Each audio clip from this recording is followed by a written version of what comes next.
परमपूज्य श्री वीर तपस्वी चन्नवीर शिवाचार्य महास्वामीजी यांच्या 69व्या पुण्यतिथीनिमित्त श्री ब्रह्ममठ होटी संस्था व भक्तगणांच्या सहकार्यानं विविध कार्यक्रमाचं आयोजन या ठिकाणी करण्यात येत आहे आणि गेल्या 26 जानेवारीपासून ते 5 फेब्रुवारीपर्यंत अनेक विविध धार्मिक कार्यक्रमाचं आयोजन करण्यात आलं. म्हणजे त्यामध्ये रक्तदान शिबिर, आरोग्य शिबिर, वक्तृत्व स्पर्धा, पारायण स्पर्धा आणि होटगी आणि बाळवशीतील मठामध्ये महिला आणि पुरुष बांधवांच्या माध्यमातून पारायण संपन्न झालेलं. आज सकाळी फार मोठ्या वैभवानं बाळवशी मठामध्ये पारायणाचा सांगता समारंभ झाला आणि त्याच पद्धतीने होटगी गावामध्ये देखील पारायण संपन्न झाला. आणि सोलापूर येथे मार्कंडेय दक्षिण सोलापूर येथील MIDC भागामध्ये रक्तदान शिबिर आयोजित करण्यात आलं होतं. त्या ठिकाणी देखील मोठ्या प्रमाणात सहकार्य लाभलं. होटगी गावामध्ये रक्तदान शिबिर झालं, आरोग्य शिबिर झालं आणि MIDCचे इथं साधारणपणे न भूतो न भविष्यती अशा पद्धतीचं रक्तदान शिबिर आयोजित करून 631 जणांनी रक्तदान देऊ केलेलं आहे. आणि सगळ्यात महत्त्वाचं म्हणजे हे जे काही मठ आहे हे जातीपातीच्या विरहित आहे. मानव धर्माचा विकास झाला पाहिजे या दृष्टिकोनातून हे कार्यक्रम या ठिकाणी केलं जातं आहे. चन्नवीर शिवाचार्य महास्वामीजींनी या ठिकाणी अंधश्रद्धेचे पूर्वी जे अंधश्रद्धेला बळी पडवत होते ते अंधश्रद्धा दूर करण्याचा प्रयत्न पहिल्यांदा कोणी केला असेल तर चन्नवीर शिवाचार्य महास्वामीजींनी केलं. इथं दनाळीमध्ये काय देवीची मागणी करायची आणि त्यामध्ये कोंबडी किंवा बकरे किंवा जे काही आहेत त्याचे ते बळी द्यायचे. पशुहत्या बंद करण्याचा प्रयत्न केला आणि ते त्यांना थोडंसं दुःख झालं आणि मठामध्ये येऊन त्यांनी विचार केला की खरा धर्म जर कळायचा असेल तर शिक्षणाची गरज आहे. आणि हे ओळखून त्यांनी पहिल्यांदा बाळवशीमध्ये मठामध्ये 1943ला संस्कृत गुरुकुल पाठशाळा सुरू केली.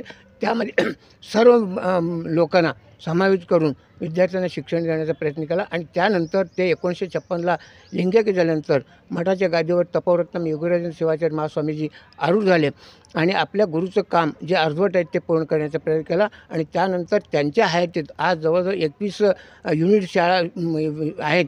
त्यामध्ये एक महत्त्वाचं म्हणजे सगळ्यात मोठंसं एक वाचनालय.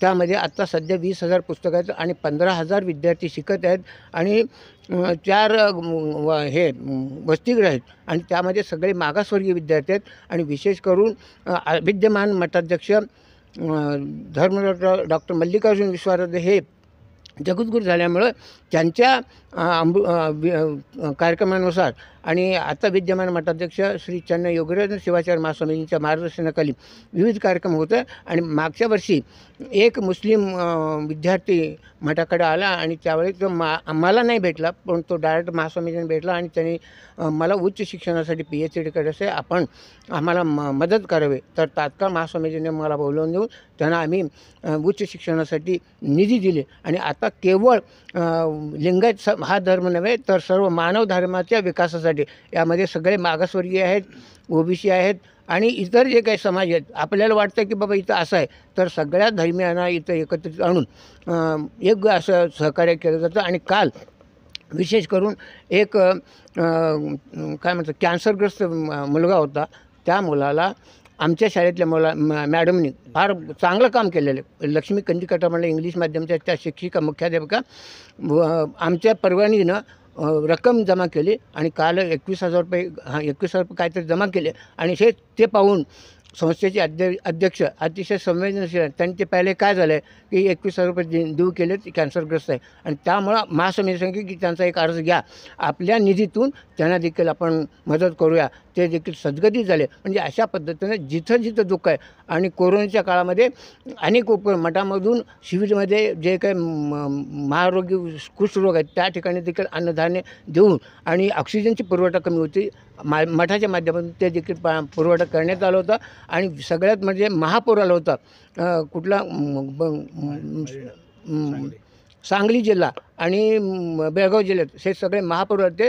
यामध्ये आपल्या मठाच्या माध्यमातून जवळजवळ 2 ट्रक धान्य तिथं आम्ही देऊ केलं. म्हणजे आपण सांगू नये पण ही परिस्थिती या मठाच्या माध्यमातून सातत्याने चालू आहे. आणि याही पुढं जे गरीब आहेत, वंचित आहेत त्या सर्वांना मदत करण्याचं काम मठाच्या माध्यमातून होतं आहे. चन्नवीर शिवाचार्य महास्वामींनी जो पायंडा घातलेला आहे तो मानवाचा विकास झाला पाहिजे, त्या पद्धतीनं आज 69व्या पुण्यतिथीनिमित्त अनेक कार्यक्रम या ठिकाणी संपन्न होत आहे.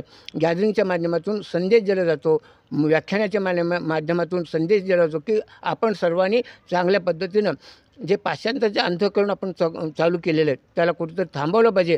कारण आपलं जे काय आपण संयम जर ठेवलो नाही तर घरदार बाद होत आहेत आणि त्यासाठी आपण संयम ठेवून संसार कशा पद्धतीनं एक कुटुंब पद्धतीनं कशा पद्धतीनं चालावं, त्यांच्यावरती चांगले संस्कार कसे घडावे अशा पद्धतीनं व्याख्यानमाला देखील या ठिकाणी आयोजित केलं होतं. मनोरंजनाचे कार्यक्रम होत आहेत आणि हे सगळं करत असताना शेवटी मानवता विकास हा सगळ्यात महत्त्वाचा मुद्दा आहे आणि अशा पद्धतीनं आपण सर्वांनी या माध्यमातून घराघरामध्ये पोहोचवण्याचा प्रयत्न करावा असं आवाहन करतो. आणि उद्या सकाळी ठीक आज संध्याकाळी देखील जे विद्यार्थी स्पर्धेमध्ये भाग घेतले ते त्या गुणवंत विद्यार्थ्यांचा सत्कार त्या ठिकाणी संपन्न होणार आहे.